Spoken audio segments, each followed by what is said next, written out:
première journée du festival, raconte-nous un peu. Alors première journée, on a déjà essayé de résoudre les problèmes et donc tout a été correct jusqu'à la dernière minute avant le démarrage de la cérémonie d'ouverture. Donc on était assez soulagés et très contents de pouvoir monter sur scène et de lancer le festival pour la 7e année. Qu'est-ce que ça donnait cette première soirée? Ah bah c'était bien parce que je pense que c'est la meilleure première soirée qu'on ait fait. Un peu plus de 150 personnes, je pense, pour le film d'ouverture, ce qui était un record dans cette petite ville de Florac de 2000 habitants, d'avoir un film pas connu puisqu'il sortira dans le courant de l'année en France avec une réalisatrice que personne ne connaît et qu'autant de gens se déplacent pour découvrir le cinéma québécois, donc c'était super. En fait, à part Daniel Racine, c'était la première fois que les invités venaient à Florac. Quelle a été leur réaction? Oui, ils sont tous très contents. Après, ils sont arrivés un peu au compte-gouttes depuis 3-4 jours.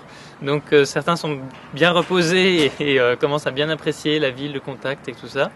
Mais même les derniers en ont déjà profité pour faire beaucoup de vélo. Voilà, donc l'avantage pour eux, c'est que ça leur permet de découvrir une région où ils sont un peu en vacances, plutôt que de venir dans un festival on va dire en milieu urbain où ils sont très pris pendant 2 jours et puis ensuite ils rentrent chez eux.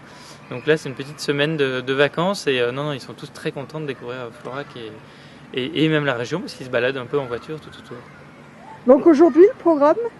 Alors aujourd'hui, c'est une journée plutôt consacrée à Nicolas Rive et son installation Floralite, le jeu des larmes de pierre, qui est donc ici à Supagro, qui va d'ailleurs rester, puisque c'est une installation qui va se faire tous les midis, autour de 13-14 heures, vendredi, samedi, dimanche. Donc découverte de son parcours pour les scolaires présentement. Ensuite un peu de démonstration si ça veut bien fonctionner, si c'est déjà prêt. Et puis une première projection à 14h avec Bidonville, architecture de la ville future, pour montrer aussi un peu son travail d'architecte.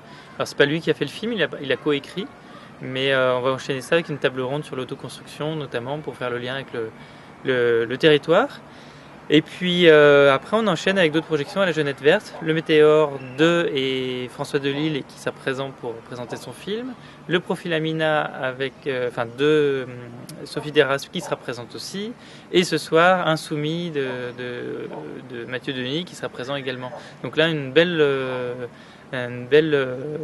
programmation de 4 films avec invités à chaque fois, donc ça devrait être une bonne fréquentation aussi.